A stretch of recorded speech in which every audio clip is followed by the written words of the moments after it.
Hey guys. So live again because it's Black Friday, and I'm not going to be talking about Black Friday exclusively. I will be talking about a few other things, but I guess it all kind of ties back to Black Friday because I'm looking at a lot of things. I'm looking at buying a lot of things for my recording setup, for my main PC, storage, hard drives, monitors, and a few different things.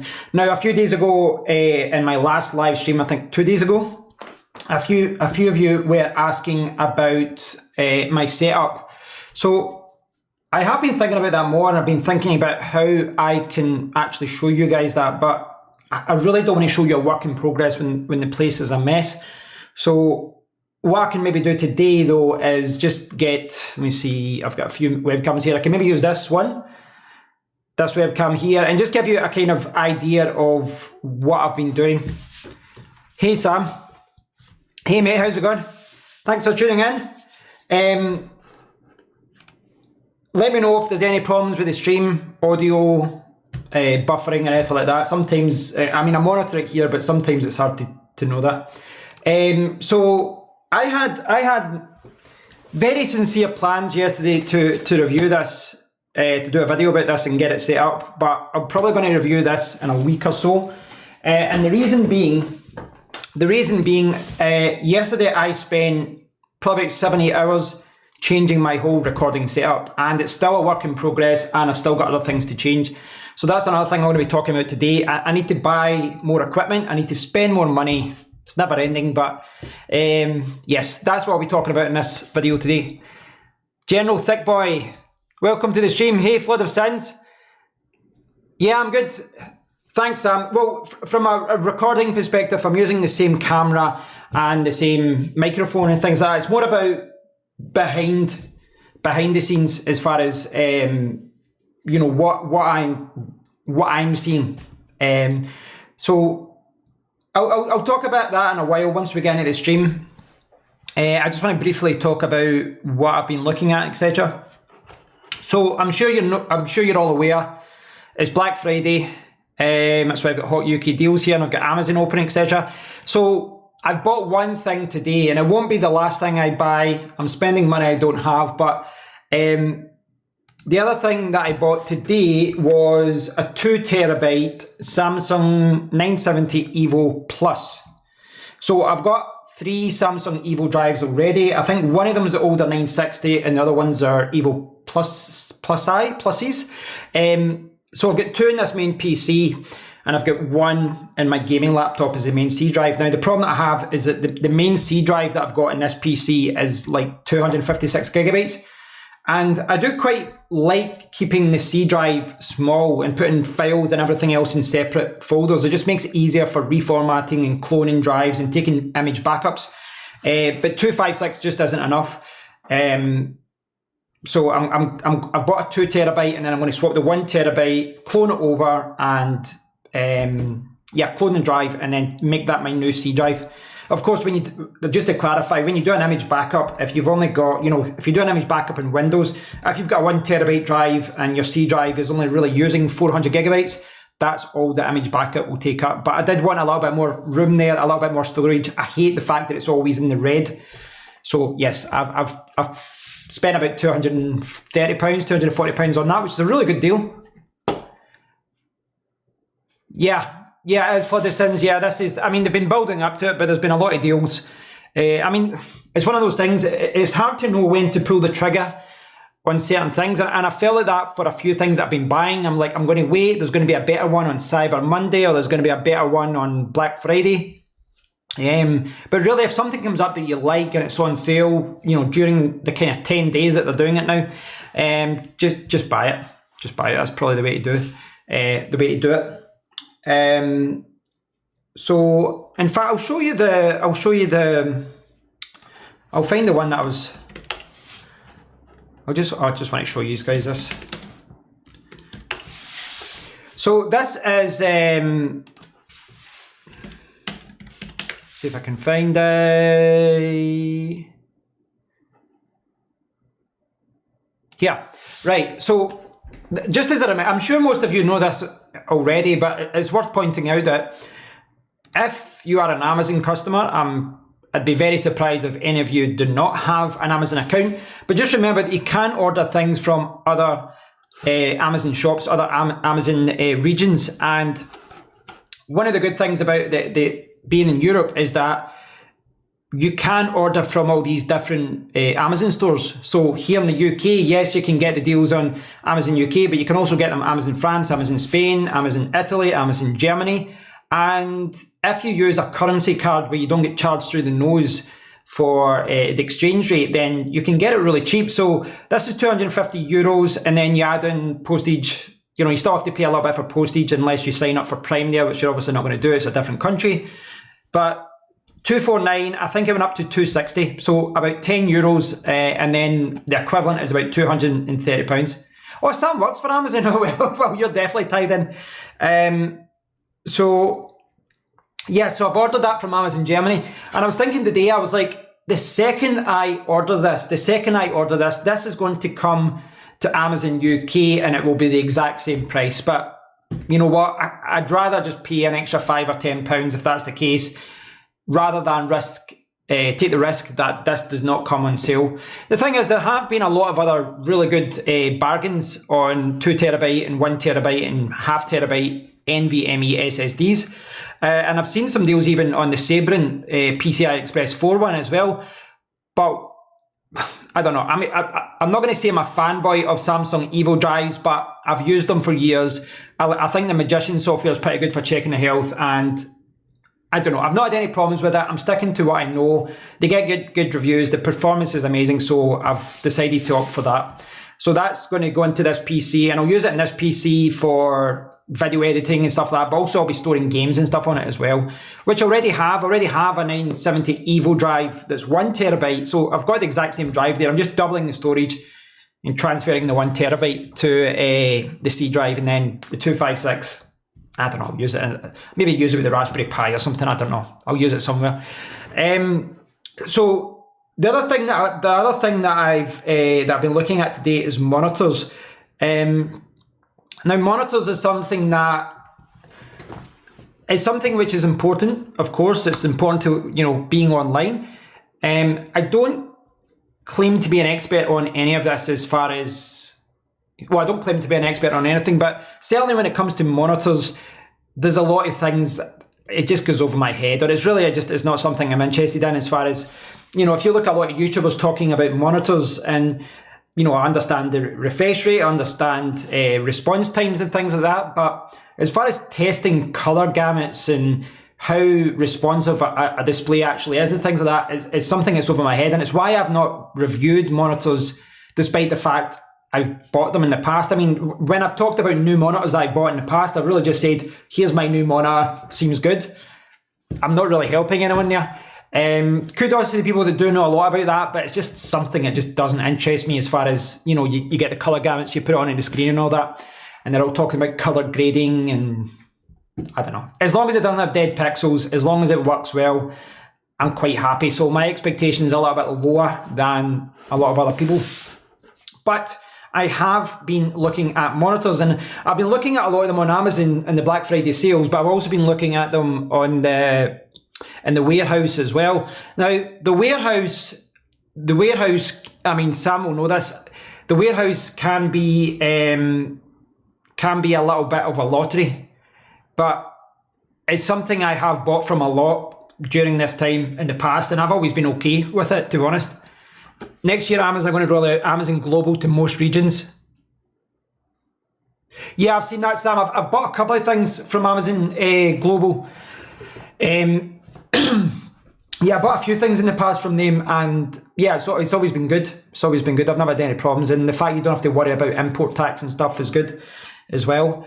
Yeah, so yeah, that's good. I like the idea. It makes sense as well from them, and if they can make it easier for us to get stock, because certainly from my point of view, there's a lot of stuff that I would like to buy from Amazon USA, but when you start adding on the taxes and all that, it just isn't worth it. But there will be certain things that I can maybe start buying from America that it makes more sense, even like PCI Express cards and things like that are a little bit cheaper in the US. So with regards to Amazon Warehouse, now, there's obviously a lot of bargains there, but you do have to be selective and you also have to do your research. Monitors are something which, in fact, I'll bring this over, guys. Let's walk and talk, as they say. Monitors are something which I guess is probably one of the most riskiest things you could buy from a warehouse, because there could be dead pixels, there could be problems with IPS, light bleeding, all these other things. But I've actually been quite lucky, and I'll show you just now actually. If I jump to here, this can be my portable camera for now, as long as this doesn't pull out any other cables. So this is the setup now. This is the, like, several years old. It's terrible. Look, I've got a little mark up there, a little white mark thing up there.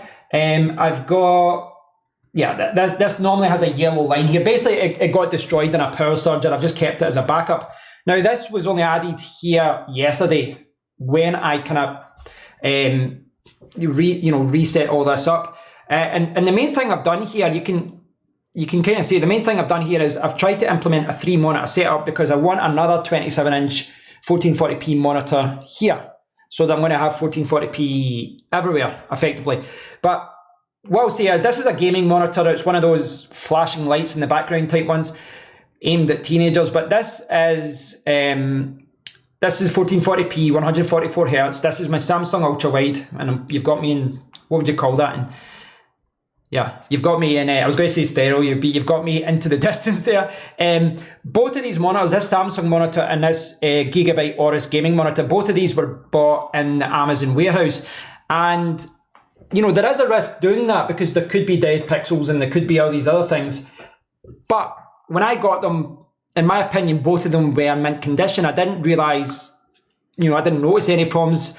And it's important to remember as well, I mean, this is kind of one of my pet hates of Hot UK deals, but I can't be angry at them, because this is how I get bargains as well.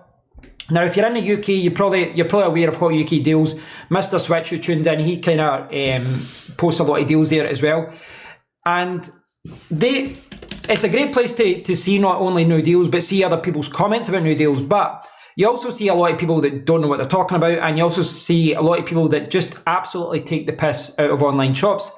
And, just checking out all these new monitors and looking at the comments to get an idea of which monitors are good and, different things, whilst doing research and reading reviews. I saw a lot of people just saying, I'm going to order 3 monitors and I'll just send 2 back. So in the Amazon warehouse, you'll see a lot of people that just order multiple things and send something back, despite the fact it's perfect. There's nothing wrong with it. But so, I mean, this is where the kind of lottery side of the Amazon warehouse comes in, because there are things there which are legitimately broke or scratched or not working or whatever. But then there's other things which is, the box is only damaged, or there's other things where someone's just returned it because they've decided to get something else. I've been checking monitors there the last day or so. There was actually 1 or 2 monitors I checked, and after, I'm not going to say I procrastinated, but I started looking at reviews, video reviews, written reviews, and then by the time I got to actually buy it, it was gone. So that is the risk when you actually do some research. But there are quite a lot of cool monitors there. The one thing I would say though is that some of these monitors aren't as good as you would think so, as far as bargain wise, because most of these monitors that you're seeing here are about a year old, 2019 models. Some are 2020 models, but because of the Black Friday sale and because monitors are being, are on sale as well, you might as well just be as well getting a new one. And I guess there's a good argument for getting a new one anyway, so that you've got the extended warranty period anyway. But yes, I have been setting up my new setup, my new recording setup, and I've really been reluctant to show you guys it up until now, because the room is an absolute mess, because I've ran out of storage to put accessories and different things. I am looking to tweak it more before I do a video about it, but I'll show you this in the webcam. Do you want to see it? Is this something, just because I think Ed and a few other people asked about this the other day, but I can give you my view of what's going on here if you want a preview of what's, kind of what's happening with this setup. But yes, so today I've spent £230 Later on, I'll probably be spending between 200 and 500 on a monitor, and I don't know if I've kind of blown my budget already for a NAS drive. The problem with this is the thing, a NAS drive has been top of my list for so long, but the problem is I've found a few that I like, a few NAS drives that I like, a few NAS enclosures, but the problem is I'd be dropping like £400 before I even have a hard drive, and before I've even bought the drives, etc. So I don't know what to do. I know I spoke to Sam and a few of you guys about this a few days ago. It's I don't know. The thing is, I don't want to go down the cheap route and get a Western Digital or anything like that either, because the software would be annoying. The one that which kind of grabbed my attention so far has been the what do you call it? The TerraMaster. And it's not because of the software, it's despite the software, it's just because of the price. They've got I'll show you this just now. See if I can get this for you. So again, I've talked about this the other day, but one of the things I was looking at was the NAS drive, and I quite like the look. I mean, those ones are quite well priced, but I quite like the look of the ones they've got here. So they've got a 4-bay one and they've got a 5-bay one. Or maybe where is it? So there's a 4-bay. And it's the 5-bay I was considering. So the reason this seems quite expensive, stay away from Buffalo. I had a look at Buffalo. The reason being there was one of them in the warehouse at one point. So I checked it out, but the software looked awful. Just like, it looked like it was software from like 20 years ago. TerraMaster, the reason why I'm looking at this is really just because it's 10 gigabit. So it's 10 gigabit Ethernet, and I've got a home network set up. I've got a switch downstairs, and I've got Ethernet ports around the house. So I've looked at a review of this already. There's a really good review of this on NAS Compares. I think it was the 4-drive one he looked at. So would that be the F4? F4422, I think that's the model number. Yes, I got it right. This guy, he's got a really good YouTube channel. I recommend checking him out. NAS Compares. Check him on YouTube and check out his website. If you're looking for a NAS drive, he's probably the go-to guy right now. But he talked about the fact that it does have SSD caching, but it requires the loss of 1 or 2 bays. So it's quite good that you can get, you've got 10 gigabit Ethernet, but when you're losing a drive to get that, I don't know. I need to look into that more, but I really don't have the money to buy the storage that I want now and the NAS drive. So I don't know whether I should wait until I've got more money and then just get it all at one time, buy the NAS drive and then buy, I don't know, at least 2 8 gigabyte drives minimum. So that if I put them in a RAID, is it RAID 1 that's mirror? Put it into RAID 1 and then I've got 8 gigabytes of storage on it that I can use for, file storage and all that. But it's the drives that are really the most money, but I don't know. The reason I was looking at the TerraMaster, Synology seems to have the best software, seems to be the best experience, but it's also quite expensive for 10 gigabit. You're almost paying twice as much for like a 4 or 5-bay with 10 gigabit with Synology. No, I've already got it, Sam. I've already got 10 gigabit. The only area I don't have 10 gigabit is my PC. So basically the house is wired with Cat5e, but it's what's the name of that? I forgot the name of that now. So basically you've got, God, see if you'd asked me this a month ago, I could have explained this properly, but my mind's a bit on other things now. But basically when you're talking about Ethernet cables, you've obviously got the cables behind the walls, the twisted shielded wires, right? So these ones are not designed to be moved around at all, and the cables will snap, and they will snap. I've done it myself, like when I was putting the plugs in, the ends of them will just twist off the twisted copper. Whereas if you get an Ethernet cable that's, you can get something like this. Something like this is designed to be bent and thrown around. But the reason I'm pointing this out is the Cat5e cable behind the walls in a huge kind of networking situation, you'll be limited to 1 gigabit. But underneath 30, I think it's under 30 meters, with Cat5e you will get 10 gigabit. So you probably wouldn't get 10 gigabit Ethernet with a regular kind of patch cable like that. But behind the walls, with the sockets are Cat6 and the cable is Cat5, so I'll get 10 gigabit within the house. So what I need to do to get 10 gigabit everywhere is to add a 10 gigabit Ethernet PCI Express adapter to my PC, and which is something I'll maybe do when I upgrade my PC anyway, because I'll buy a motherboard that has dual 10 gigabit Ethernet. But the other thing I need to do is make sure that the router and my switch have 10 gigabit Ethernet as well. So again, this is why I've been holding back with the router and the switch. So my switch, and I can find the model that I've got by checking my orders.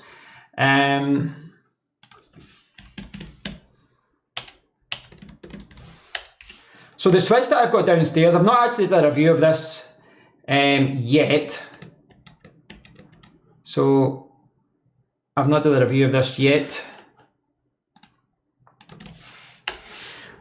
So this is the switch that I've got downstairs, right? This is the switch that I've got now. This is a gigabit Ethernet switch, 24 gigabit, but it has two SFP plus modules, which are 10 gigabit. So I can put in a 10 gigabit or two 10 gigabit modules into the switch. So what my plan was is to get a router that has 10 gigabit, and then that will run to the switch, and then I'll use the 10 gigabit module to link to the NAS drive. So I'll have a 10 gigabit connection between the router to the module, the switch, and then, well, hopefully throughout my network. I'm thinking, I don't know if I'm missing anything when I'm talking about all this. There might be something that slows it down at one aspect of the network, I don't know, but I think I've got most of what I need for 10 gigabit. So with these 10 gigabit NAS drives, you have to, you have to have the connections right, the cables right, but you also have to have SSDs in place, I think, for caching, because obviously you're still limited to the performance of the hard drives and stuff as well. Still a lot for me to check out. There's still a lot for me to research. So, I don't know. Maybe what I should do is put the NAS drive on hold again and just focus on a monitor just now. But there's other things I can show you just now. If you want to see my, if you want to see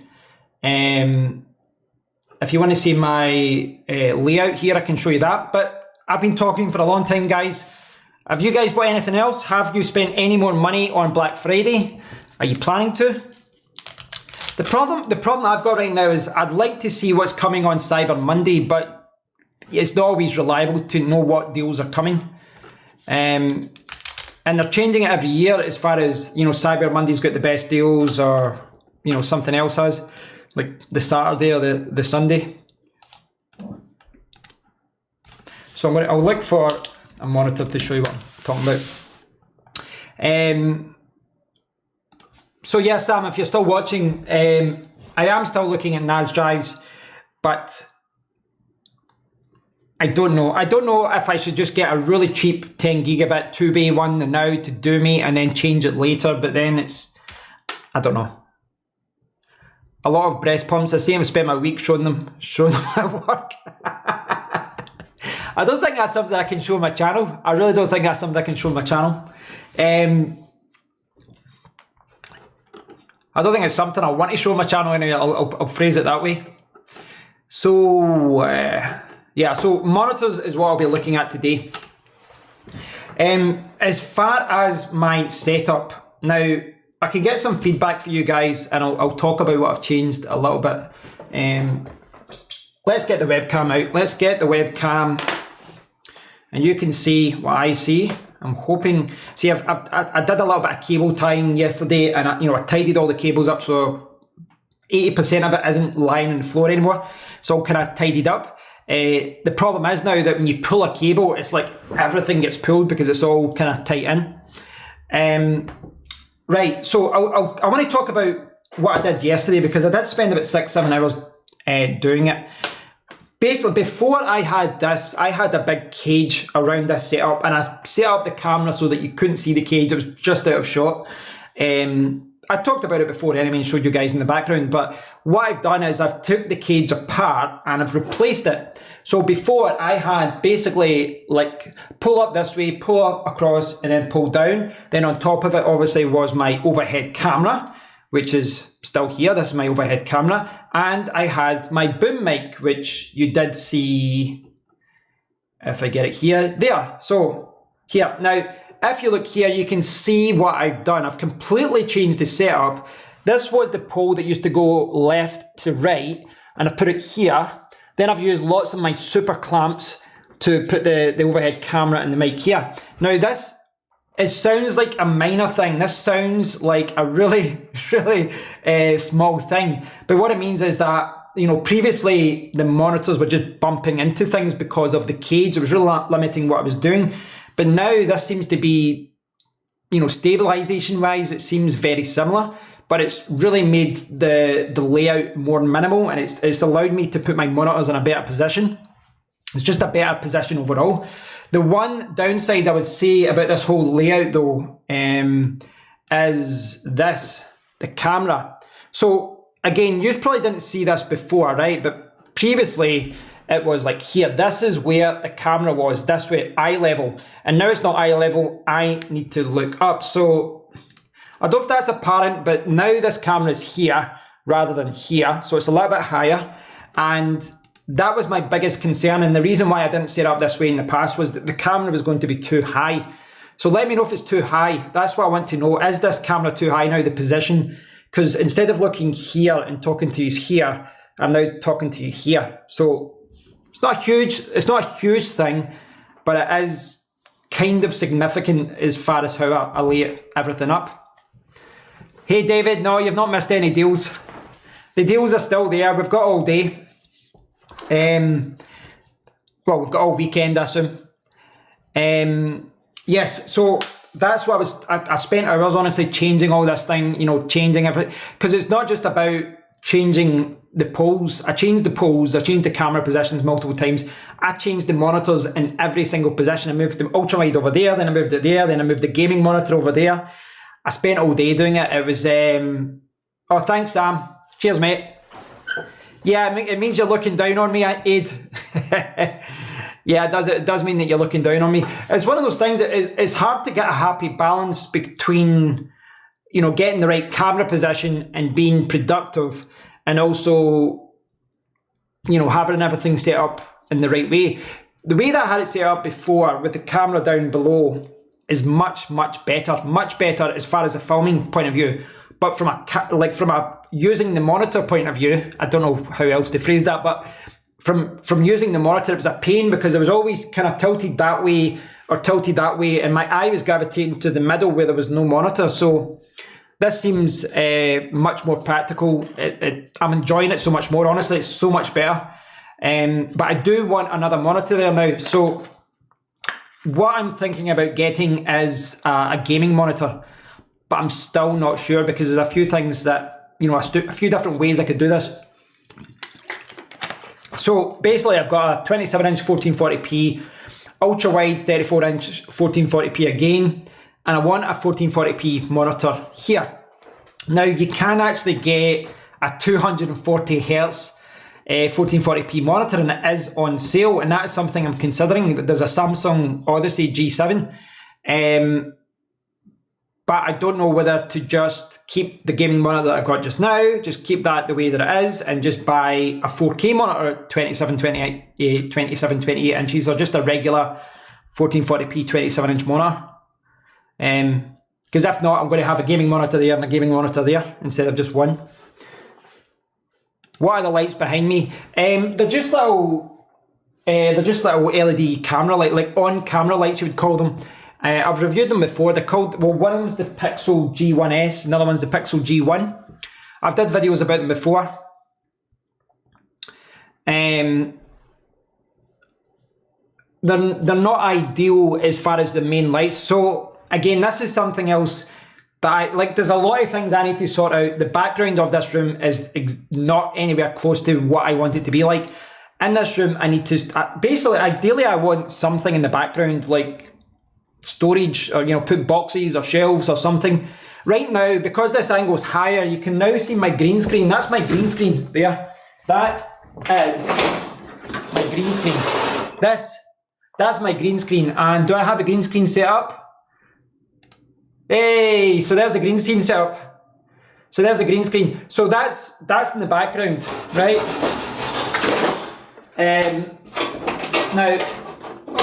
Now previously, green screen's gone a bit crazy there, but previously that was not something that was visible in the camera. Just because of the angle of the camera, you couldn't see that line on the floor. But now you can, so I need to start thinking of where I put this. Maybe I have to bring it up closer or something. I don't know. The refresh is too high for me. I would never use it. 240 hertz. What are you using just now, David? What are you using just now? So this one, the main monitor that I've got here, my ultra wide, is 70. I think it's 75 hertz. You know what, guys? I will show you what I've got here. Or can I show you?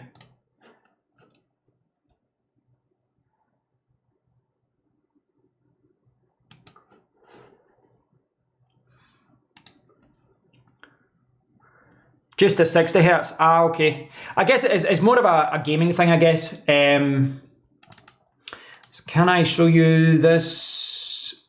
Let's try to see if I can show you. For the life of me. Right. What I'll actually do, if I show you, where is it? This? Right. So you can still hear me. So if I move this over here just now, so the gaming monitor here is saying 120 hertz. It's a 144 hertz screen, but right now it's set up as 120 hertz. Basically because of the way that I have it set up through the game capture card. I can talk about that in a second. My main display is actually 100 hertz. So my ultra wide is 100 hertz. That's my main monitor, what I'm looking at. And the other one is a terrible 60 hertz 1080p thing, which is just awful. It really is bad. I'm not into MOBA. I know fans like high refresh for that especially. What's MOBA? Am I missing something? Well, it's hard to show you what a high refresh rate screen looks like. One of the reasons I didn't pull the trigger on another monitor before is because the game capture card that I had was limiting what I could do. And the game capture card that I've got just now, that's actually my gaming monitor, which if I show you this here, no, sorry, that's not what I want to show you. I want to show you that. So my gaming monitor is actually, you can't see it, but if I did this, like, you'll see that's coming from the laptop here. And this is what I would use for gaming. And you can see I've got Call of Duty there. So this is, that's that laptop right now. I've got it connected to the main PC underneath and the gaming laptop. So that's, back to DisplayPort. But yeah, that's my gaming monitor. And that's what you see there. That's my laptop, my gaming laptop. Now, the gaming laptop has a 60 hertz display, which in hindsight, it was wrong. I should have got 144 hertz, but that's powering that screen. Multiplayer online battle arenas. Ah, League of Legends. Right, okay, thanks for clarifying. Well, I mean, I mostly play first-person shooters like Call of Duty and Warzone and stuff like that with my friends. What I would say is certainly from shooting games, driving simulators and things like that, when you go from 60 hertz to 144 hertz, it's great. It just feels more fluid, and it's hard. It's even hard to explain. It's just less blurring. It just feels faster. It just feels so much more enjoyable to play. And it soon becomes the standard. It soon becomes normal to play games at 144 hertz. But then when you go back to 60 hertz, it is horrible, absolutely horrible. Now, I think the same kind of thing happens a little bit 144 to 240, but not much. A lot of people say they just can't tell the difference. Other people say that when you're playing games that much, you can notice a huge difference, 240 to 144. I think it depends on the game, it depends on your experience, etc. Hey Ed, good to see you, mate. Yeah, I've picked up a hard drive already. What graphics card have you got, David? So I have looked at 240 hertz monitors. The other thing I've looked at is there's 360 hertz monitors in the future, and I don't know if that's just marketing. I don't think that will really make any difference to what you're doing. I don't think so anyway. So there is a 240 hertz monitor on sale today. I'm hoping it's still there. Hopefully I've not missed it.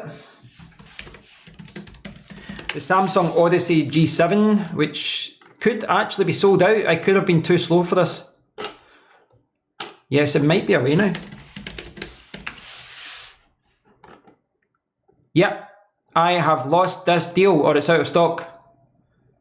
Yeah, it's out of stock. So, oh well, my fault. This monitor here, this was down to £430. It's 27-inch 1440p, which is exactly what I'm looking for. It's a VA panel, so it's a little bit better than TN, but it's not an IPS. And that was 430, and it's 240 hertz.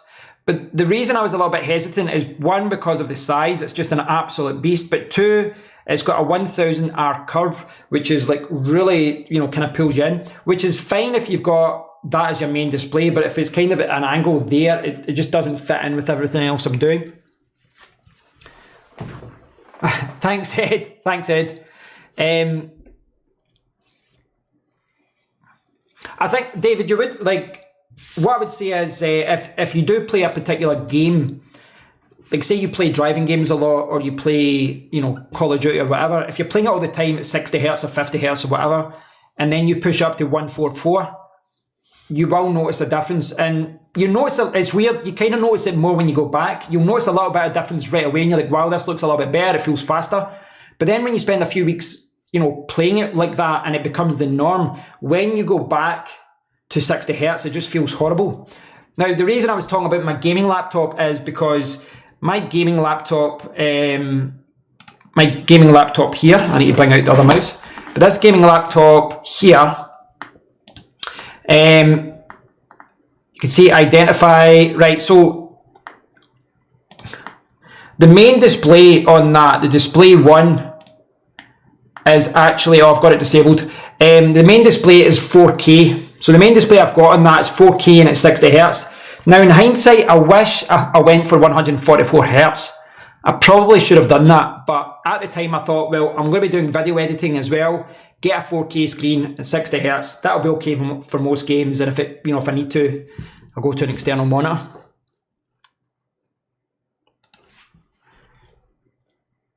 Smart monitor, yeah. Yeah, the Samsung Odyssey. I'm forgetting there's always a delay when I'm talking. Yeah, it's gone. I've been too slow with it. I don't know if it was, I don't think it was the monitor for me. It is one of the only 240 hertz monitors. I just didn't like the curve, and I didn't like how thick it was. The thing's huge, and I would like something a little bit thinner. I mean, this one's quite a big laptop as well. So yeah, I'm going to pay attention. There's a lot of gaming monitors. The other route I'll go down is maybe just spend less money, like get something from the warehouse, 200, 250. That'll do me for a year or so, and then I can upgrade, and then, I won't lose as much money. Well, I don't need the higher refresh per se. I really don't. I mean, I've got a 144 hertz gaming display already. This is perfect. This is exactly what I want. But what I thought was, well, get another monitor. So I'm going to buy a third monitor. And what I thought was, well, I can just get a 27-inch 1440p monitor, and I can just get something cheap, just an IPS panel, because it really is just for productivity, really. Because I can have one monitor for gaming, and then the rest of it is just normal. But then I started thinking, well, if I spend an extra 50 or 100, then I can improve the hertz, so I can have a better gaming experience. And then the other one becomes a backup, where it's also a gaming monitor, but I don't know if I'm throwing money away doing that though. Do you know what I mean? It's easy to get caught up in this whole Black Friday thing. So, sorry, Ed, you were asking about the hard drive, asking what I bought. I bought a 2TB Samsung 970 Evo Plus. And I think the main thing I want to buy now is a monitor. I do want a NAS drive, but I think with me getting that 2 terabyte drive, it's going to make it a little bit easier for me with storage in the short term to kind of ease my troubles.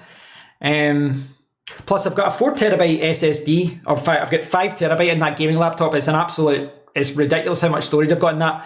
But I've got a 4 terabyte SSD in that, which I could take out, put into my main PC, and kind of downgrade that one to something else. The other thing that I need to buy today, and I'll bring this up if I can. Yeah.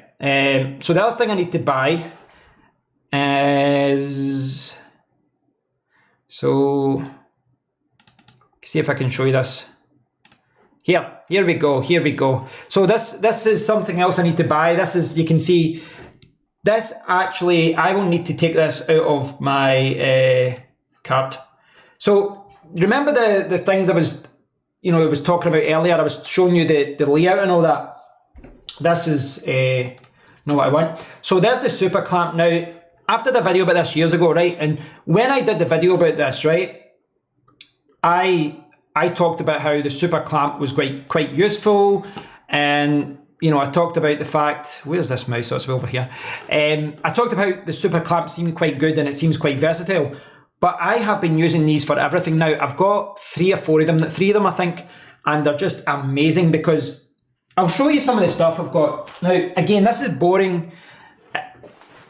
It'll be boring for many of you, but I just want to talk about, like, see all this stuff in the background, these tripods and all that. I've found the hard way where it's kind of, you buy cheap, you buy twice. And it's like that for a lot of stuff where, like, you get things like this, right? And I do use one of them up there for the microphone.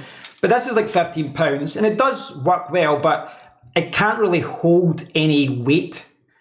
So there's a lot of things like that which are cheap. I've got loads of these, to be fair. But then I've just got loads of things. Yeah, I mean, I've got, honestly, the amount of things, like, this is in the background to get all these kind of things up. You have to have all these brackets and different things. So I was using this in the setup a few weeks ago to make my camera go back a little bit further, but it was too shaky. This is always useful. I've got something like this as well. That's just like a wee extension pole. See, for the super clamps. Now, what I would say about a lot of these kind of things, this is actually quite good. This is really good. What I would say about a lot of these things though is that you try and save money and you go for the cheaper brands, and sometimes it hits the mark and sometimes it saves you a lot of money, but other times it's just money down the drain. Now, one of the most expensive brands, well, maybe not the most expensive if you're a photographer, but one of the most common brands is Manfrotto, and it's here. Basically, the pole there, it's all like the main pole and the top pole are all Manfrotto poles, and this one here as well. And what you'll quickly learn is their spigot system is more secure, and it just saves you a lot more money if you go with their products. So you spend a little bit more money on things like the super clamps. I mean, can I show you actually? Maybe I'll show you the overhead camera. So an overhead camera, you'll be able to see, like, I have got millions of like connectors and accessories. Like, I've got a full bag of them. Do you know what I mean? I've just picked them up over time and I've saved them. And those things are great, but they end up being not secure when you connect them all together. So their Manfrotto's spigot system is so much more secure because you pop it in like this and then you secure it, and like doesn't move now, doesn't move. So this can hold much more weight. But the problem is a lot of their accessories, crazy, like instead of being £15 for a little magic arm, it's like £80, things like that. So I need to buy that stuff today so that I can get this camera set up properly. It's boring stuff. I know it's not interesting to talk about this stuff, guys, but it is something I need to spend money on today. So yes, I need to buy those things as well, kind of background stuff, so that I can get all the setup right. I do have the monitor arm coming today as well, and I've got the capture card coming between 4 and 7. Who knows when. Have you guys looked at any mobile deals? I'm looking at the wrong bit there. I'm looking. I'm going to do that and do this. There we go. Back to normal. Have you guys noticed any decent mobile deals? That's another thing I need to pay attention to as well, as far as changing my mobile.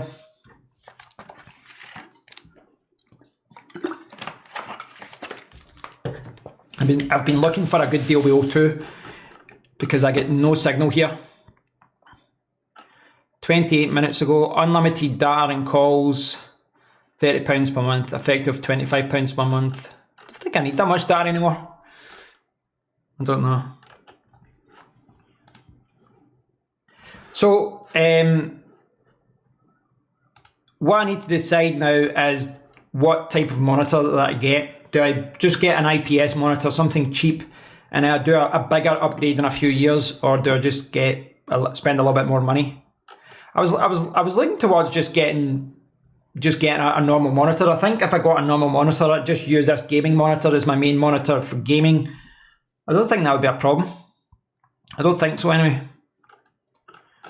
But again, it's all money. It's all money, all of this stuff. I'll need to see. The problem with Amazon Warehouse is when something quickly comes on that's good. Like I saw that with the Synology NAS drives the other day. They were there for about an hour and then they were gone. And it's the same with monitors. There was a few monitors that I thought about. I was like, right, I'm going to buy that. And then they were gone. They were gone right away. It's one of, I don't know. That one looked okay, I think. So the other thing you need to be careful of as well, and you're probably aware of this as well, don't take Amazon sales listings as gospel. Really don't take them as gospel because, for example, this one here, which you can't see because my stupid face is in the way, but see this one here where it says 1 millisecond? That's actually 4 milliseconds. And it says it somewhere else down here. Well, if you Google it, you will see that this, we're here. So you can see that's actually 4 milliseconds. So you need to be careful with that as well when you're looking at monitors and things like that because they will get the listings wrong. And I've seen that a lot, whereas, you know, a monitor is TN and they're saying, oh, it's IPS. They've just got the listing wrong. So you need to always check the official sales page for specifications and then check out some reviews and things like that. This is something that still looked okay, but I think at 4 milliseconds, I'd probably gravitate towards a different solution. I don't know. I mean, the thing is, every time I check monitors, and you know, I leave it for an hour or two and I check it again, and then it's a completely different setup again. You know, some of the monitors are gone, some of the deals are expired, and then you're back to doing your research. I'll need to make a decision. But I was chatting to my friend. I was chatting to my friend Mark about this today, and I'm sure you guys have heard of Electric Q. So this company does not make the best monitors per se, but they do offer the best value. And what my friend was saying was they sometimes get the same panel as the top companies because there's only so many companies making panels, and they'll sometimes get the same panel as, you know, monitors which are twice the price, but the stand is poor, you know, maybe the software's poor, things like that. But then in other situations, the panel is maybe B grade, it's not the best quality panel, and maybe it's been rejected by their top customers from, I don't know, Samsung or Asus or something like that. But this is another option for me, just to go for a 26 to 28 inch monitor and just get something that's, just something for work. Doesn't have to be good, doesn't have to be a good response time, just something to work. I don't want a 1080p resolution though for 27 inches. I really don't think that's enough. I don't think so. What are you guys using, by the way? What kind of monitors are you using? Are you using like larger monitors, smaller monitors? Because I think years ago, what we used to see when 27-inch monitors first came out, I think a lot of people had one 27-inch, and then what we saw was there was a lot of people going for 3 24-inch, but then we saw people going for 3 27-inch, and then ultra-wides came in and people started replacing multiple monitor setups with one ultrawide. And I think an ultrawide monitor, you know, I've got one here, that's what I'm looking at right now. I think ultrawide monitors are fantastic, but they're not perfect either. Certainly not in a kind of 3 monitor or 2 monitor setup. I think you're better with smaller monitors in that situation, because you'll see in a lot of these monitors, you can divide up the sources and you can make it artificially like separate monitors. And I can do that on this, but it doesn't work that way. It just doesn't work as well as it does with 2 monitors. So for this monitor, it's 100 Hertz. I can divide it down the middle and have that to be one source, that to be another source, etc. Or I can use software for that. I do have software installed to manage Windows, but it just doesn't work as well as having 2 separate monitors. So Sam's watching his iPad. What kind of iPad have you got, Sam? I use your TV as a monitor for my Intel NUC. Ah, right, okay. So what do you use your NUC for? Is that just for media streaming, or do you use it for general computing?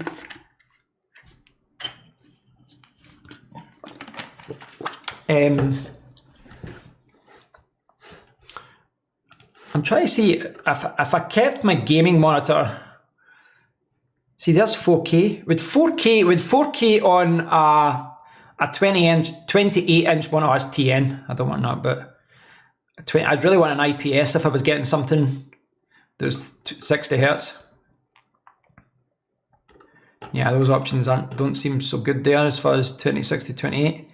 But yeah, that's a brand you'll see mentioned a lot in Hot UK Deals, because it's, you know, their prices are so ridiculous.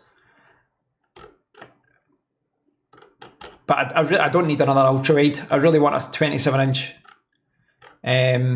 monitor. Thing is, like, when you're doing this, YouTube stuff, guys, it's like my friend said that like, today. He's like, you don't need 3 monitors, and I'm like, I do. And even today, I've got my Google Chrome here. I've got the recording set up, the comments here. I've got my browser over here. Earlier on, I had Photoshop and Premiere Pro open. You can quickly run out of monitors, and even now, I'm thinking I could set up a monitor where I've got the footage from my camera and my overhead camera and have it all displayed here, so that I can quickly change without looking around. I guess at one point it becomes a little bit overkill with monitors, and you see that. I'm sure you've seen that as well. See, when you look on things like Twitch setups and all that, which, you know, if you're a YouTuber, it can be quite interesting to see what people are doing if you look on Twitch setups. But some of the setups that people do, they range from really, really simple setups, saying like, wow, you've got, you know, 1,000 people watching you stream and you're doing it all from one computer. That's amazing. And then you see other things, you know, people set up things like this, you know, just crazy setups with like 10 monitors, and you see all these really obscure things.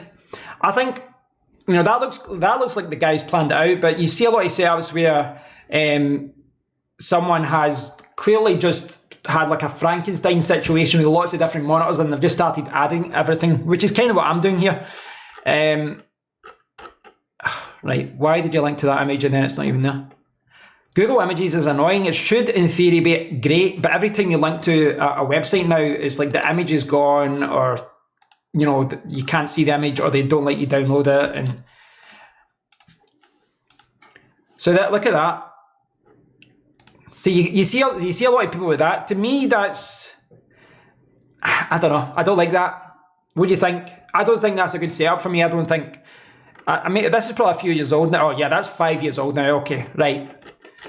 That's 5 years old. That's why it's not looking good. But yeah, I don't like. I know it's weird. It's weird. I mean, there is a genuine need. There is a genuine need to have additional monitors, because I was trying to explain this to my friend Mark today. I was like, 3 monitors sounds a lot, but if I'm playing a game, 1 monitor's out the way, that's 1 monitor gone. And then you've got the other one for your recording, for your comments, for your browser. And then you need another one for like research and checking other things as well. You can get away with 2 monitors. 2 monitors, you can do it, but over 3, you're really... I could probably justify a 4th monitor to myself as far as I can check my cameras and stuff. But even then, I'm probably... You know, it's a bit of a luxury. 3 monitors, I think. Sweet spot, guys. Oh, sorry, Sam, I missed your comment. I used a NUC for ripping my CDs to FLAC and DVDs and Blu-rays in general computing. I use a Western Digital Live TV as a streamer to watch the ripped DVDs and Blu-rays, and my Sonos accesses my FLAC rip music. Or so FLAC that's like the high quality. Is that like 320? Is that 320 hertz or something? That's like the high quality audio, isn't it? My iPad is just the basic 32 gigabyte iPad. It's a few years, it still works fine. Yeah, I'm kind of in a similar situation with my iPad Pro. I've actually not been using it that much recently, but this is, to me, this is Netflix in bed and browsing the web.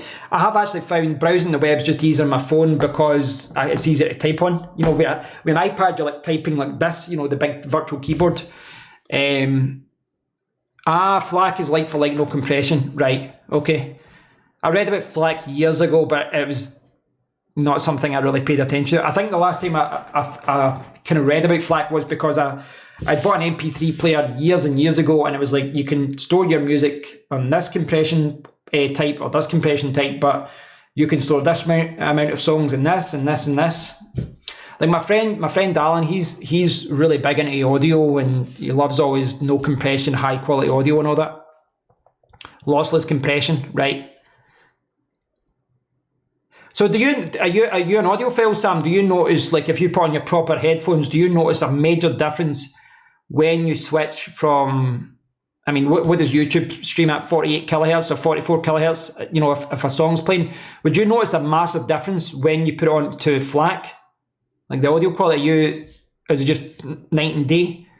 Because obviously I can, like, despite the fact I'm not going out there and listening to the FLAC, you know, the lossless compression audio and with the studio monitor headphones and stuff, I can obviously draw comparisons with what's happening in gaming and computing and different things.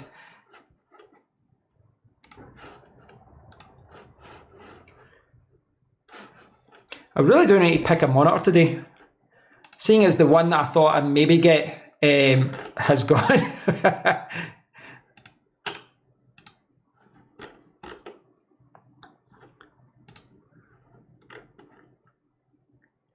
The problem, I think the problem as well with Black Friday is a lot of the stuff which you might actually buy just gets lost in the, you know, in the sea of crap.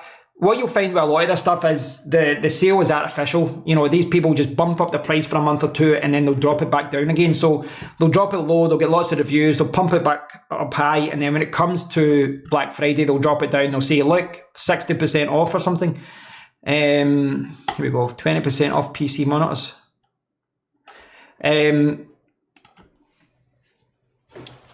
But yeah, it's hard. I mean, it's just like anything. You always have to do your research. So that's 4K monitor. I'm not paying £1,500 for a monitor. It would be wasted on me right now. I don't need an ultra wide. I don't need a curved monitor. The one I've got in the middle here, actually, the monitor I've got in the middle is actually curved, but it's not too bad. It's not as, you know, you see some of these curved monitors and they're really like, you know, to the point where if you looked at a straight line, it would be all bent at the side. The one I've got isn't too bad. It kind of fits, you know, the table quite well.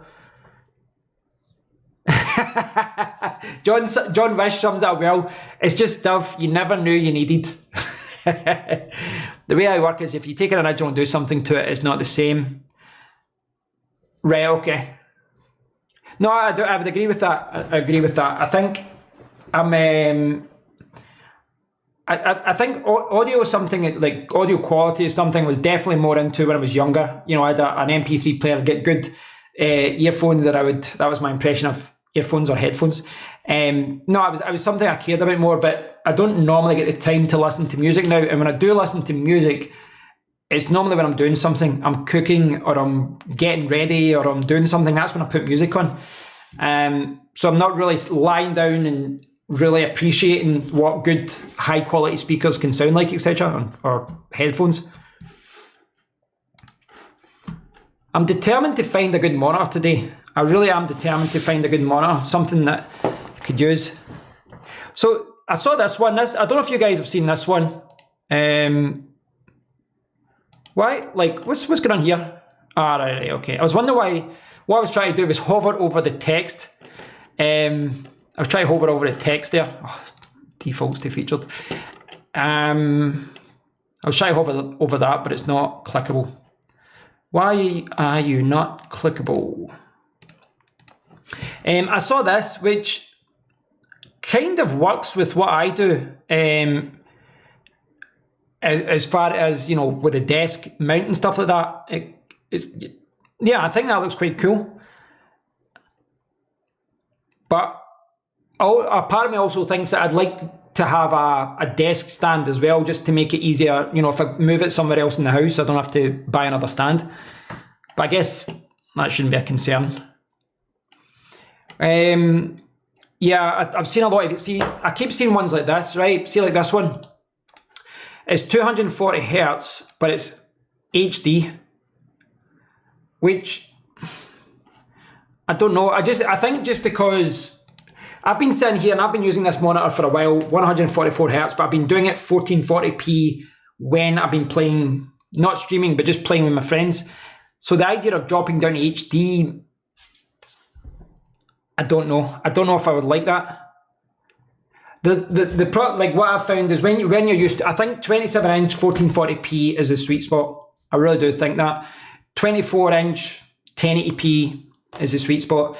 And when you go up higher, you know, for full HD 1080p, when you go up higher than 24 inches, 24.5 maybe, the pixels per inch you really get low. And for a 27-inch, I don't know. I mean, I guess if you're sitting quite far away from the monitor, that's not a big issue. But I'm only about, say, 2 feet away, 2.5 feet away, or something like that. Do I have? In fact, I'll tell you right now how far I am away from my gaming monitor. Right from the center to where I'm sitting to right now, we are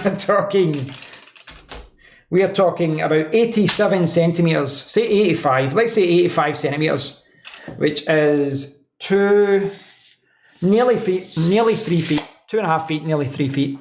So 85 centimeters I am from the monitor, but obviously if you were sitting on the couch and you had a 27-inch 1080p monitor, I think that would be okay, but I think when you're close, if you're sitting at a desk, I think it's too low. Any of the Black Friday broadband deals worth it? What are you looking for, David? Do you know what you can get?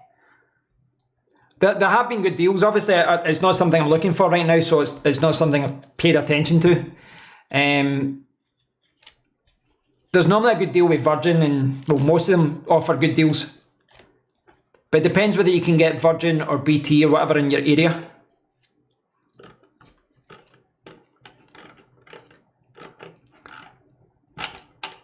Hey Kirst, good to see you.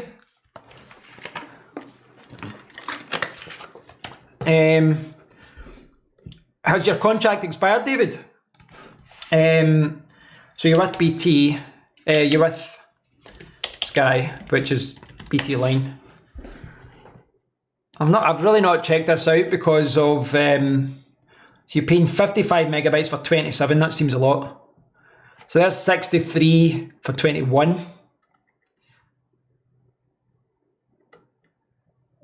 Vodafone 100 megabits. That one seems quite good. That one seems quite good. Select locations. That seems quite good. The problem with a lot of this stuff though is that it depends on what's in your area, but it's also the service. You know, there's a lot of these other companies, and I'm all for competition, and I wish there was more competition, quality competition. But you see a lot of bad reviews. A lot of these are kind of local ISPs or smaller ISPs. No, it hasn't expired. Are there any options? Yeah, there's definitely options there, David. BT Fibre for 59. That's what I pay. That's what I pay, Sam. That's what I've got. BT Fibre 900, and I have a big dispute with them because they were a-holes, and they still are. They actually they submitted evidence, so they've got a thing with the ombudsman because they didn't do what they should have did to the house the way they put it into the house, and then they backtracked and said that they wouldn't fix it and all that. And it's funny looking at their comments because their comments on and their evidence goes against everything they actually said on the phone, and they left out lots of information and they told lies about lots of other things as well. It's quite surprising how much, yeah, I can't believe it's ridiculous how much they've lied and all.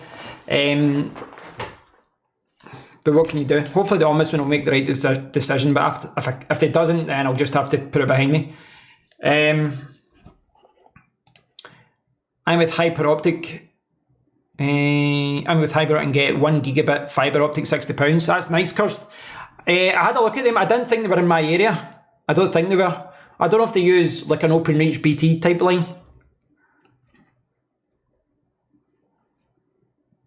One gigabits. Oh, you get 1 gigabit up and down.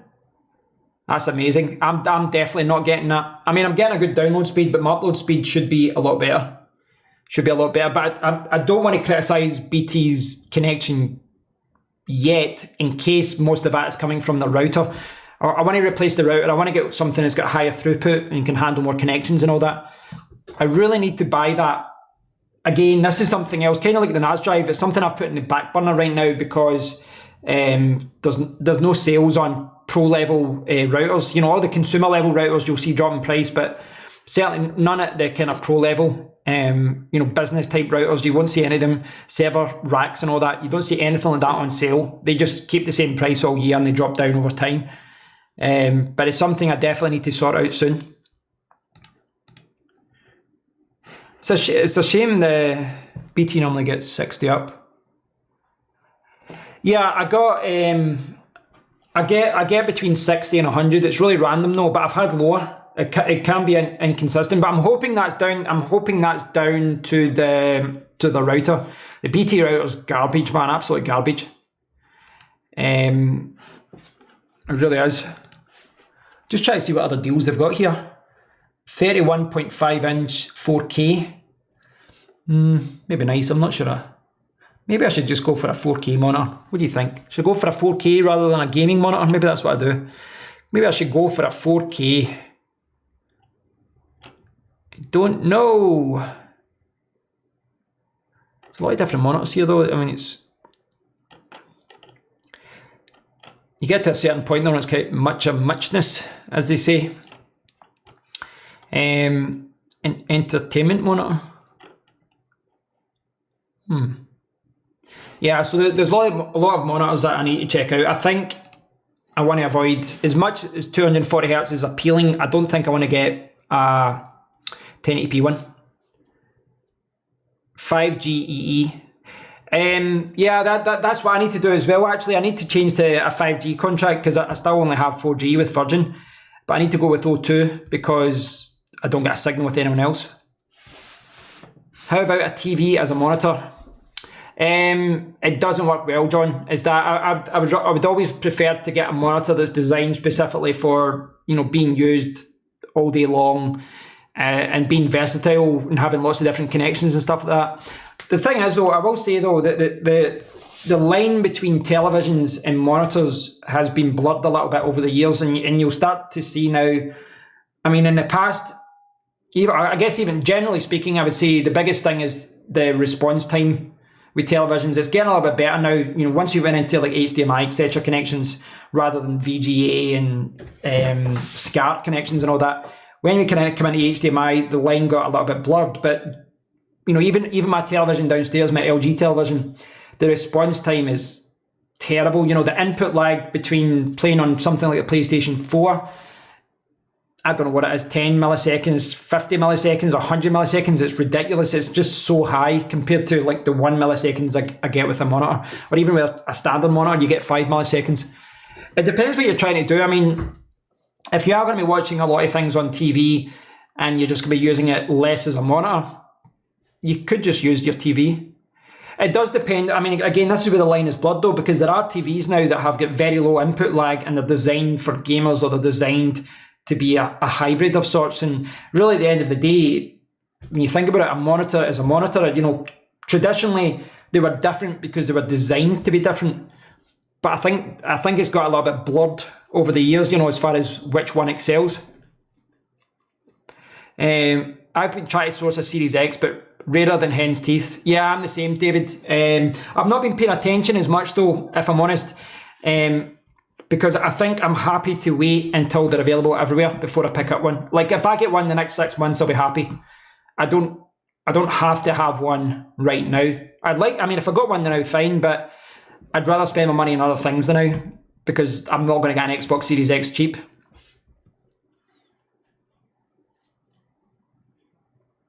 Well, the increased screen real estate, I mean, it's all relative. I mean, if you've got a 4K television, you're going to get the exact same real estate in a 4K monitor.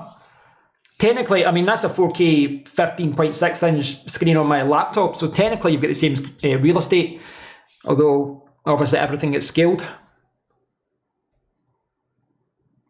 No LCD panel can beat the rich images that the best for the CRT generation can. Yeah, I've heard friends saying that, like, you can't recreate what the best colours were, you know, back in the day with the big thick CRTs, and well, not yet anyway, maybe in the future we're still trying to get back to that point. I don't think I would want to go back to where monitors. I mean, I started off with my PC where, you know, in fact, I think the first PC I had was you remember you used to always get them, it was like the monitor would sit on the PC. So I think I got my first one for university, 96. So it was 1996, I went to university, and you know, you had your desktop PC, and then your monitor would go on top, and then your keyboard would sit like that. And the monitor would go back like that, man. It was huge.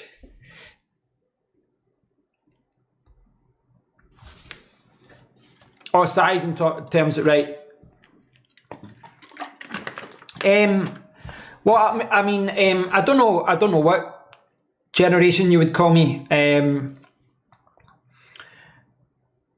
I don't know. I mean, I grew up with the Atari and things like that, and Nintendo and different things. But when I was at school, when we did our programming and computing classes, I didn't do a computing higher the way it worked. I ended up doing physics and something else. But when I did the computing classes, you would do your programming, and it was mostly BASIC and COMAL and stuff like that you'd program in. All right, Carty. That's my mate Carty, who's even older than me. I do need to shave though. I'm showing my age today, and I was going to shave yesterday, and I could not find the charger anywhere. So I was panicking. I'm like, I was saying to my wife, like, where's the charger? Because I was waiting for like half my face and half my head to be shaved, and then it's going to cut out in the middle of it. Have you got that phone yet, Carrie? Your hairline says something else, mate.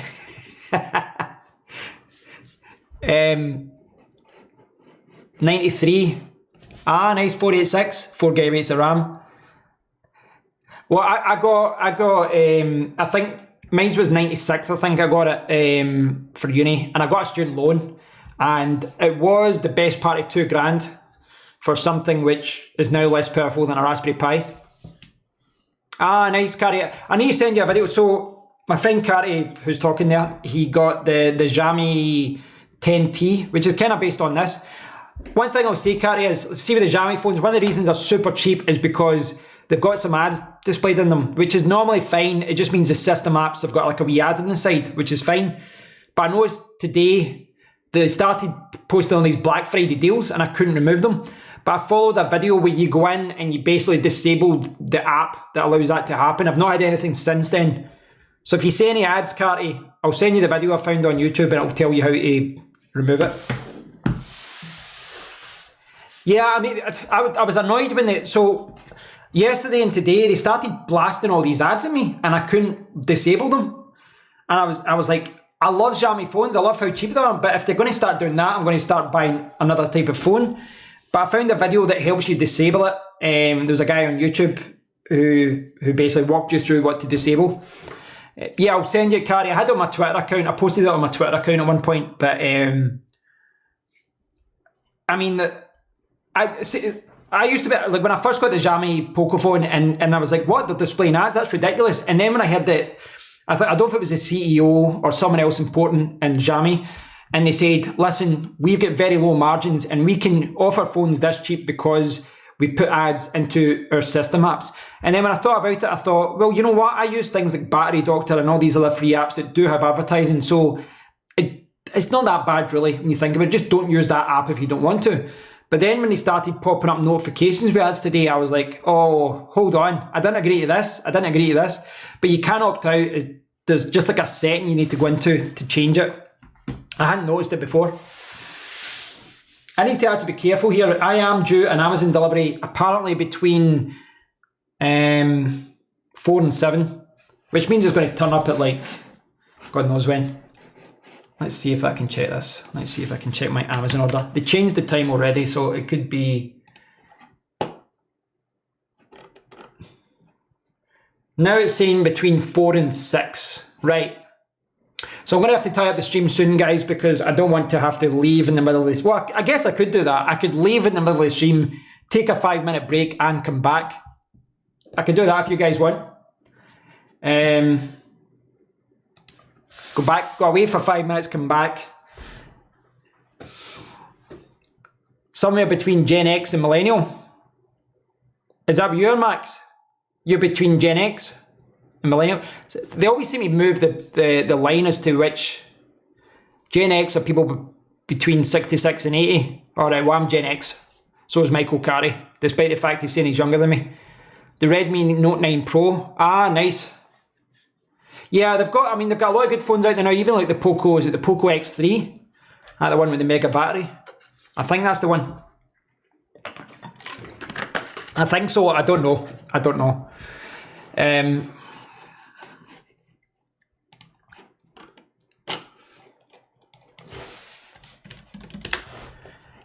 I keep refreshing the deals on Hot UK deals for monitor and NAS to see if there's any anything I'm missing here. 34-inch. I don't want a 34-inch monitor. Go away.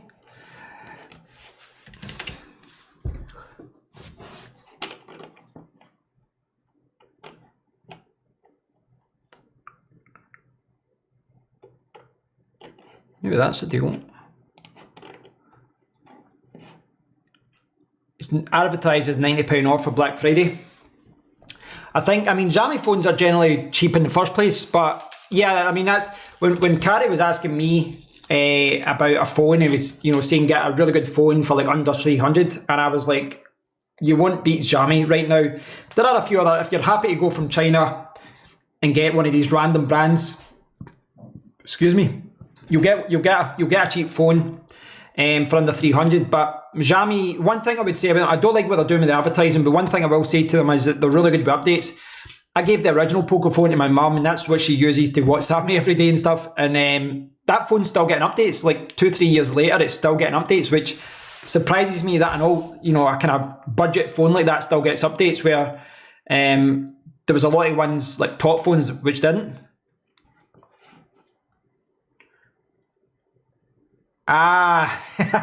Yeah, not the best to drop your phone in the water, but you can't argue that price. That's a good deal. Does this have 10 gigabit? So I came across another NAS drive there. This is the Synology DS920 Plus 4B 510. I don't see the Black Friday deal on it, but it looks like it's a little bit cheaper than normal. 8 gigabytes of memory. So this is the thing. So you're going to get 225. I'm not sure if that can go up when you apply an SSD in there, or I don't know if it's like one bay becomes an SSD. I'm not sure how that works. You've got dual Ethernet, but it doesn't have gigabit. So this is the thing, the TerraMaster is about the same price, but it's got 10 gigabit Ethernet. So despite the fact I'd like to go for that, I'd probably have to be another couple of hundred, and that's before I even spend money on hard drives. I think I'll maybe have to put the NAS drive on the back burner for a while then. I think so. Just it's more the storage, unless I see something in the warehouse.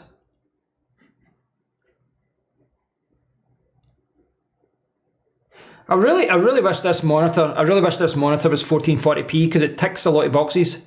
240 hertz, 1 millisecond. It looks really nice. It's not too big either, and it's not curved. It's an IPS display as well. Why aren't you 1440p?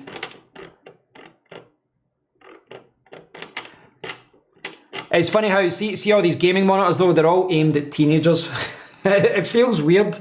See if you want to get something like that and you're like, I'm a grown-ass man and I've got all these shiny lights on my monitor. I wish they would I wish they would just have something a little bit more minimal. It wasn't so in your face. It must be what sells, I don't know.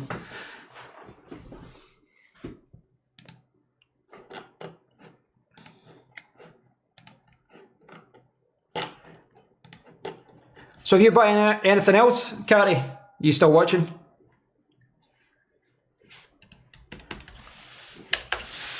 I'm trying to see if there's any bargains in hard drives. Oh, I would disagree with that. I would say 1440p is where it's at. Well, it depends what you're doing. It depends what you're doing. Like, what do you use yourself, Mac? What do you use yourself?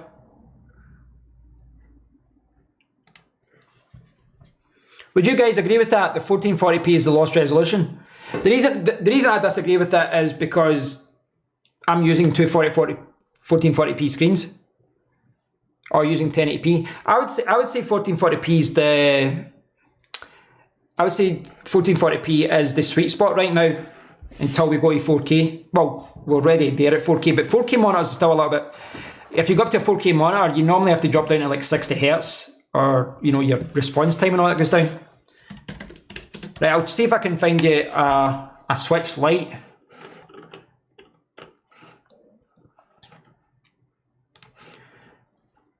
One hour ago, Costco, Nintendo Switch Lite with Animal Crossing. There's one on Amazon. Oh, that's a good deal. Super Mario All-Stars.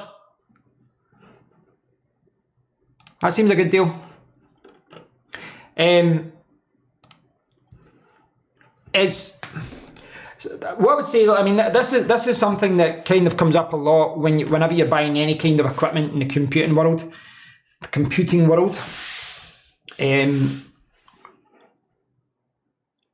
Much is it? It is 225. So there's a nice wee pink one for you.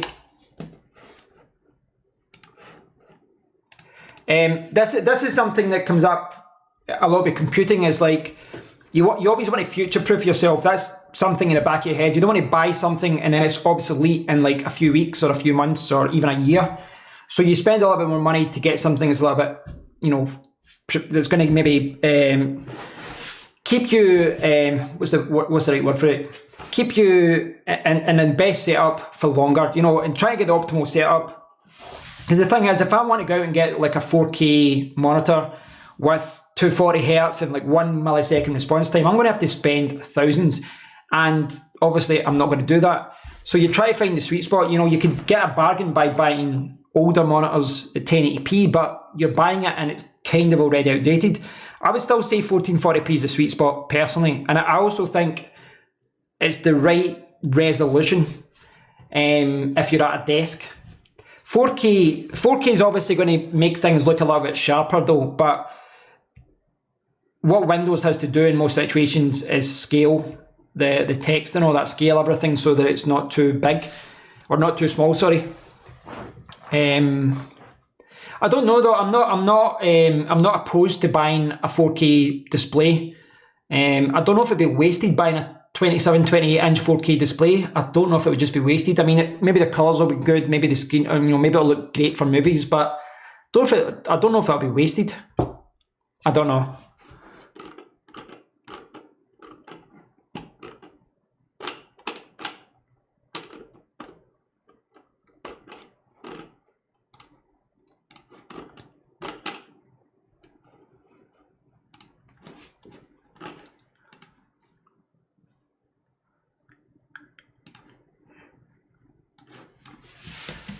I'm still checking the warehouse. I noticed that the last few days where I was checking the warehouse and then things were disappearing and then they kind of replenished the stock and there was more things being added. So was that earlier on? I don't know if that was there earlier on, that monitor. No, I'm not saying I'm going to buy that monitor, but I'm just saying as an example, they do replenish the stock. Yeah, they've definitely added a couple of monitors. So even during this stream, some of these monitors, I don't think these were here earlier on. I really don't think they were. See, that one doesn't have a used price though, so it could be under review or currently unavailable. I saw that with a graphics card where I was checking out the graphics card. There was like a 2080 Ti or something, and then underneath it said under review. So I don't know if that means that, they've checked it and they've thought, right, there's something wrong here. The guy's messed about with it or it's broke. Xbox Series X is advertised as being a 1440p console, but most people can't do that res.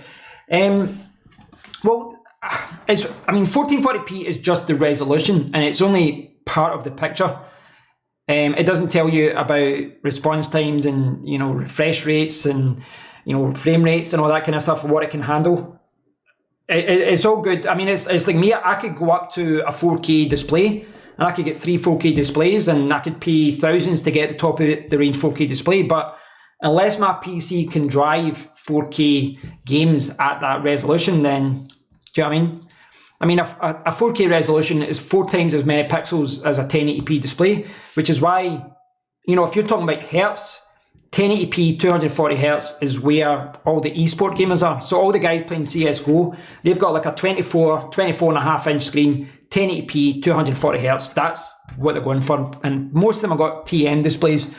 But it's okay saying 1440p, but if you're running at 60 hertz, then kind of pointless.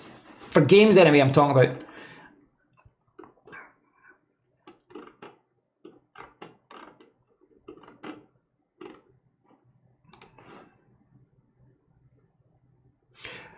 What you might be able to get a little bit more out, David, just by dropping the settings to low. Because I've done that with, I've found that with Call of Duty, that I've found that I would rather reduce the settings. I would rather lower the settings.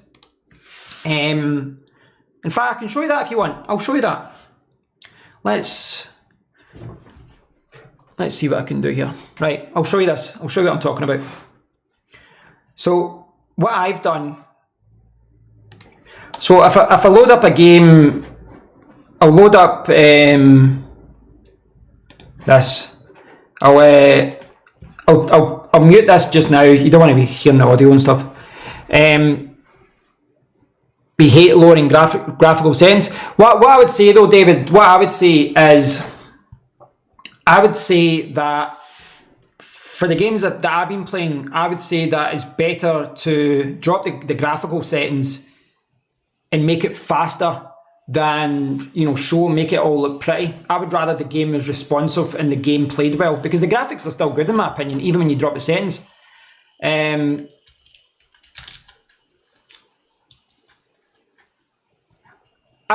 I would give it a try, David. I would say give it a try.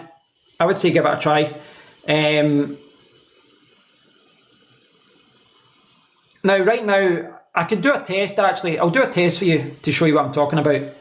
And I'll do a test to prove my point. So,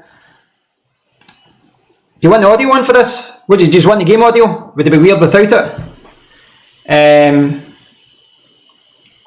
So basically what I'm talking about is, if I go into multiplayer, right, and see that's there because I've not got the green screen up, that's why it's all, in fact, let's almost the green screen, there we go, like, see now you can see how it works, that's how the magic happens, right? So what I want to show you is my graphical settings. So if you go down here, I've got Vsync, which is not something I like doing, but I was getting tearing when I went down to 60 hertz. Now this is 60 hertz because of my game capture card. I can't put it higher than that right now. I really can't. I can't put it higher than 60 hertz because I'm going through my capture card and I'm replacing the capture card. That's what's coming like right now. But I'm limited to what I can do with that capture card. I can only do 60 hertz. Well, I'll do that in the other. I'd have to put my headphones on it, but I don't want to put my headphones on the now because I'm waiting for Amazon to come, so I'm going to miss them. I'll try and play a game later on my other channel, but because of the game capture card, I can't do anything beyond 60 hertz, right? Just bear that in mind. But you can see like lowest, low, medium. I've got everything disabled and I've got everything as low. Now, I've got that as frame rate limit custom, right? But what I can do, I'll put on limited, right? And then what I'll do, I'm going to go down here. I'm going to put FPS counter, right? So in theory, I'll just do it in a private game now, just to I'm not money. So, in fact, yeah. So I'm just want to show you the point I'm making about lower settings. I think I've set it up just now so that despite the fact it's only 60 hertz, I can still get. Oh no, that's why I can't do that. What I need to do, there's something else I need to do. I need to disable Vsync. So that it might be tearing here, right? It might be tearing, but I'm not trying to show you that this isn't tearing, right? Like if I spin around, you're going to see it's tearing a lot. See, it's kind of like square edges. It's maybe a little bit, maybe not. How's that? Is that fluid? Is it messed up? Do you stream at 60? Yes, I have to stream at 60 frames per second, David, because it's not. It's not when you upload to YouTube, you've got 30. You know, you can upload to anything up to 60 frames per second. That's all you can do.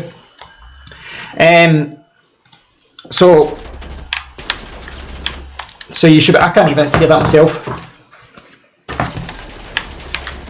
Right. So you can hear the volume in that there, right? So what I'm trying to demonstrate here is I've put all the settings down to low. I think this still looks good, right? Now I am limited by 60 hertz here. This is not how I'll be playing this, but when the capture card comes today, it allows me to actually play up to 240 hertz at 1080p, and then it passes through 60 frames per second, so I'll be able to play at this higher frame rate. But if you look at, where's my arm? Where's my hand? That way, up the top here, see up the top, see the very top left here, you'll see that it says FPS 160, 170. And what it's actually doing is it's driving it, it's limiting the refresh rate to 60 hertz, but it's delivering 160 frames per second. What that means is, what I'm trying to say, I guess, is you might be able to get much more than 60 hertz through. You might be able to get more than 60 hertz through your computer. Much more. Come on, change the source.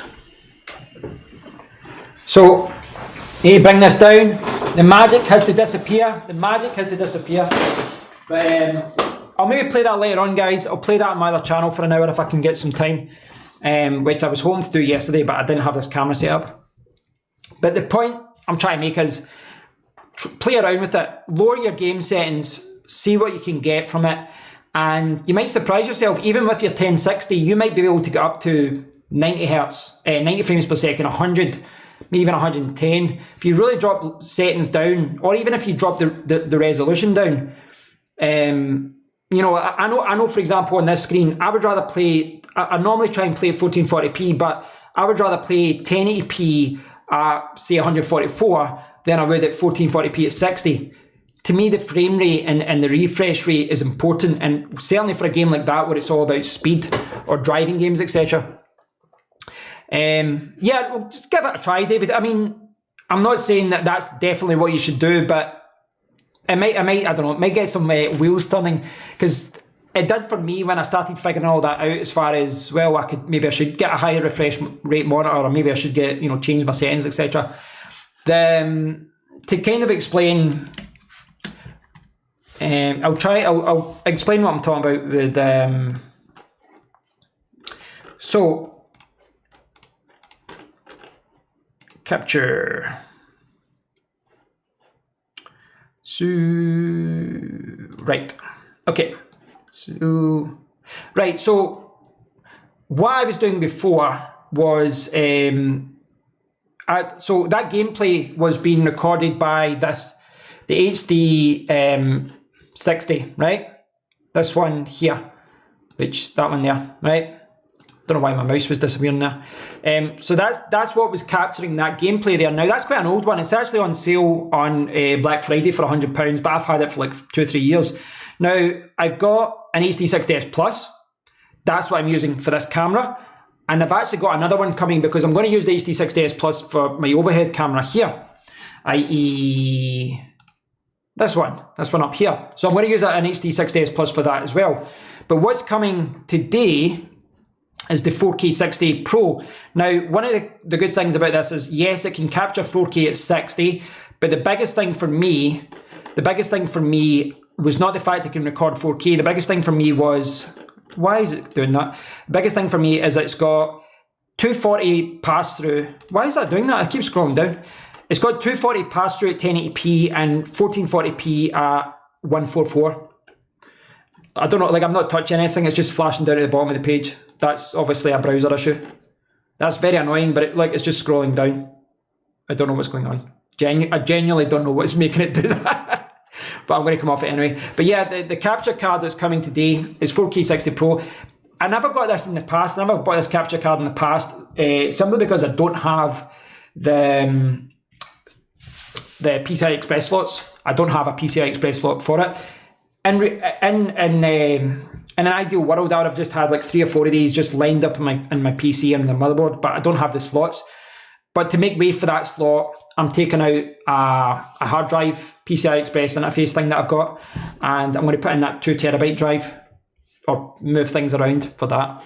A long way of saying that in the future, what I'm hoping to do with that card, I'll need to do some tests with this again. It's a pain in the ass, but I need to do it.